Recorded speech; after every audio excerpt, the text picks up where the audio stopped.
There is a hymn that is usually sung during communion time.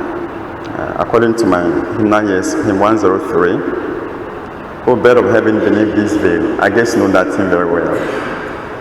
It is the verse 3 of that hymn that I want to pick as a point of reflection this morning. It says, O bond of love, which does unite the servant to his living Lord. Could I there live and not requite such love, then death were meet reward. And then here comes the favorite words. I cannot live unless to prove some love for such unmeasured love. I cannot live unless to prove what? Some love. For what? For such unmeasured love. My dear friends, this is what Hebrews is talking about in the first reading. That as Christians, as Catholics, every day of our lives, we must try to prove, to show some love for such unmeasured love. And then he does that by talking about you and I overcoming and dealing with sufferings.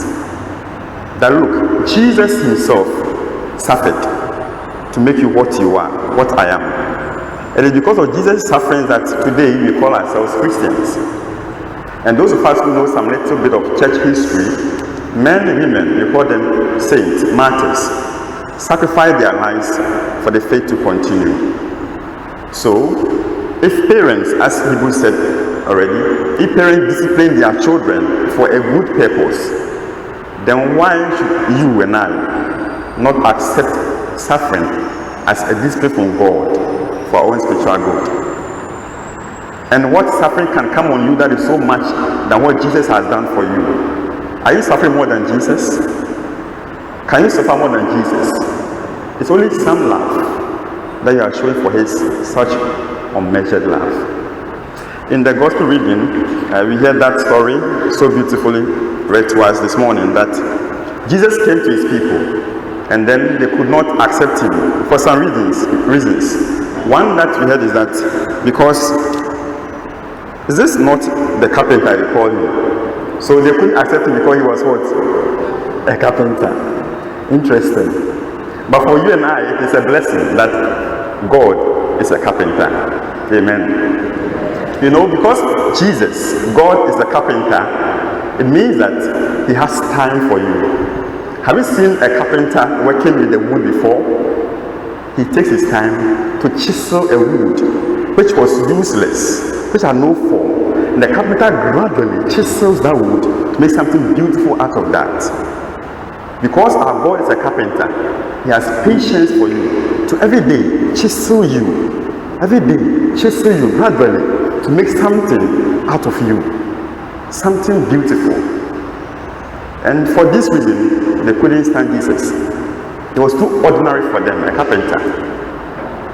Because God is ordinary, he comes to our level. Because Jesus is a carpenter, you and I can be sure that no matter what we are, he has patience and time for you to chisel you, to design you to the kind of furniture he wants for salvation. Amen. The gospel ends by saying that because of their unbelief, Jesus could not do many miracles there. And it's just my prayer that you and I will not miss the blessings of God because of our unbelief. Whatever little blessing God does for you, acknowledge it. Don't wait to see a huge miracle to acknowledge that Jesus, you have blessed me. You are alive today. Jesus, thank you. You are going to work. Thank you for my job. You have a wife. Jesus, thank you. You have children. Jesus, thank you. These little things matter so much. May God not pass you by with his blessing because of your unbelief. May God bring you and others to his place of blessings. May God touch you with a little faith you bring before him. For him, The size of the faith doesn't matter. Even the little faith is enough for Jesus to bless you. Bring that little faith to Jesus. Indeed, he will bless you and change your life. Amen.